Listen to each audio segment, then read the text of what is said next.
Health condition है वो भी बताना मैं बहुत जरूरी समझता हूं आप सभी लोगों को। और मैं अभी उनसे ट्यूसडे वाले दिन, पिछले ट्यूसडे को मिलने गया था जेल में, तो मैंने खुद उनके हाथ सूजे हुए देखे। तो मैंने पूछा हाथ क्यों सूज रहे हैं आपके?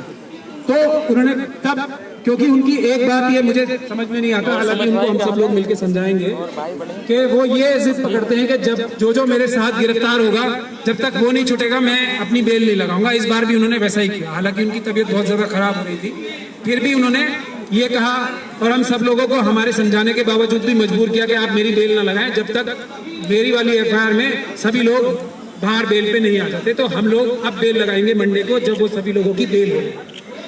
मगर उनकी कंडीशन ऐसी थी कि उनको सांस लेने में भी दिक्कत हो रही थी, उनके हाथ भी सूज रहे थे। तो मैंने ही उनसे पूछा तो तब बताया कि मुझे सुबह सुबह ज्यादा तकलीफ होती है, और उन्होंने ये भी नहीं बताया कि जेल में भी उन पर हमला हुआ। उसके बाद जब हमने एप्लीकेशन लगाई तो पहला जो जवाब आया उसमें जेल के डॉक्टर्स ने पूरी चीजें नरेट की कि किस प्रकार से उनको विभिन्न बीमारियां हैं, और उसमें पॉलीसाइथीमिया भी लिखा ऊपर कि इन्होंने मुझे बताया है।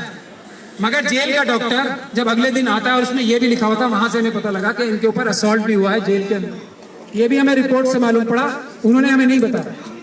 तो हमने ये बात जब कोर्ट को बताई अगले दिन, तो एक तो पुलिस जो कि यूनियन ऑफ इंडिया है, जो भारत सरकार है, आरएसएस की है, उससे समझ में आता है कि वो अपोज करे इनकी बेल, तो हमें समझ में आता है।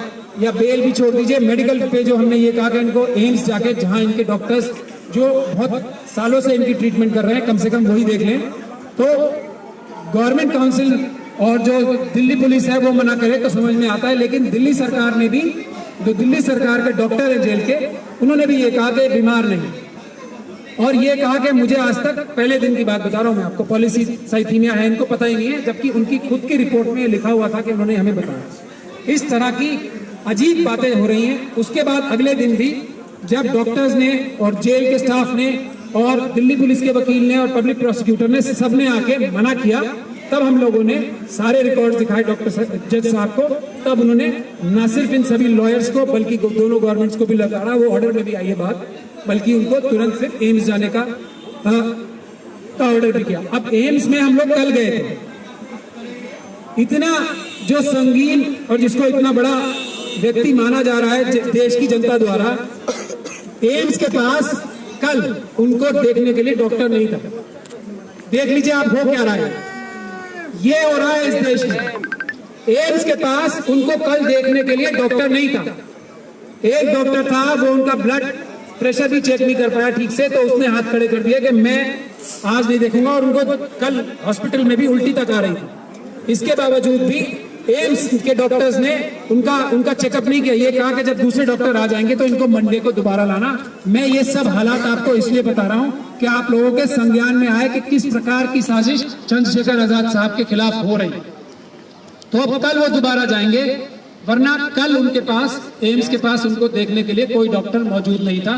ये सब भी बातें आप लोगों के संज्ञान में आनी चाहिए, और इसके लिए आपको अपने अपने तौर पे इस पे प्रोटेस्ट भी निकालने चाहिए, और सोशल मीडिया पे भी इन बातों को अगर आप हाईलाइट करें तो अच्छा रहेगा। ये सब बातें मैं आपको इसीलिए बता रहा हूँ।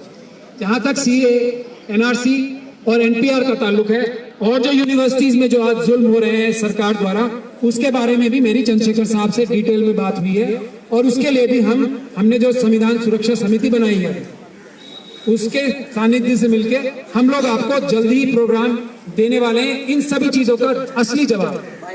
क्योंकि आप लोगों को याद होगा जब आईटीओ पे चंद्रशेखर साहब गए थे, जब भी जामा मस्जिद से उधर ओखला से लोगों को उस रात भी छोड़ा गया, तो इतनी तो सम्मान या दहशत कहें या सम्मान के सरकार को है इस आदमी की सच्चाई से, इस आदमी की ईमानदारी से। तो जैसे ही वो बाहर आएंगे तो हम अपना पूरा प्रोग्राम आप लोगों को अनाउंस करेंगे। लेकिन मेरी सबसे बड़ी गुजारिश आप लोगों से ये है कि भीम आर्मी के दूसरे लोगों के साथ मिलके आप लोग जो कि ये सब काम में मदद कर सकेंगे, क्योंकि ये पीपल्स मूवमेंट है, किसी पॉलिटिकल पार्टी का मूवमेंट नहीं है। आप लोगों को आगे आना पड़ेगा, सभी बंदिशों को तोड़ के, और हमें इस मूवमेंट में मदद करनी पड़ेगी। नहीं तो संविधान की सुरक्षा मेरे ख्याल से इस गवर्नमेंट में नहीं हो सकती। और उन्होंने अभी सीए सारी दुनिया जब कह रही है कि सीए की कोई जरूरत नहीं है, कोई इमरजेंसी नहीं है, उसके बावजूद भी इन्होंने सीए इंप्लीमेंट करने के लिए उसके लिए नोटिफिकेशन भी जारी कर दिया। तो आप सब लोगों का अगर सहयोग मिलेगा तो लीडर हमारे पास एक है जो कि नहीं टूटेगा, नहीं दबेगा, नहीं बिकेगा और इनकी हर चाल को नाकाम भी कर पाएगा। मगर सपोर्ट चाहिए आप सब लोगों की, ताकि हमें आपका इंटेलेक्चुअल इनपुट भी आ जाए और हमें वर्किंग हैंड्स चाहिए जो कि हमारी मदद कर सके वेबसाइट बनाने में भी। और दूसरे जो हम पूरे देश के जितने भी संगठन हैं, अभी तक हमें ही 100 से ज्यादा संगठन अप्रोच कर चुके हैं पूरे देश से जो कि जुड़ना चाहते हैं इस चंद्रशेखर साहब के साथ। मगर हमें आप जैसे लोग जो कि दिल्ली में है खास तौर पे, उनकी मदद चाहिए होगी। इस सबको कोऑर्डिनेट करने के लिए हमें वर्किंग हैंड चाहिए होंगे। तो मैं उसी के लिए गुजारिश करने भी आया हूं आपसे, और आप सभी लोगों से ये भी गुजारिश करना चाहता हूं कि आप लोग दुआ भी करें और अपने अपने लेवल पे कुछ ना कुछ मुहिम चलाएं कि चंद्रशेखर आजाद साहब को जो फिजिकल खतरा पहुंचाना चाहती है सरकार, वो ना पहुंचा पाए, और उनको बार बार जो जेल में डाला जाता है बिना किसी वजह के, उसके लिए भी सरकार को ये लगे कि जेल में डालना उनके लिए ज्यादा नुकसानदेह होगा। तो ये सब गुजारिश मैं आपसे करता हूं कि ये सोशल मीडिया पे भी आप लोग ये सब अभियान चलाएं और देश में दूसरे हिस्सों में भी ये अभियान चलाएं। बहुत बहुत शुक्रिया। जय भीम। आप सब लोग यहाँ आए, मैं बहुत बहुत शुक्रिया। धन्यवाद प्राचा जी।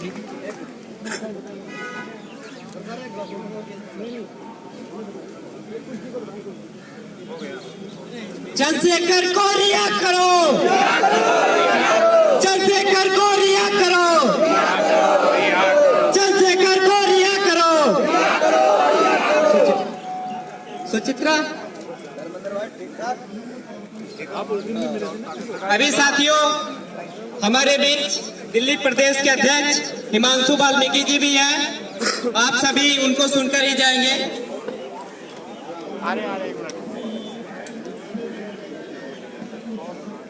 अब हमारे साथ राजू जी वो कुछ कविता सुनाना चाहते हैं।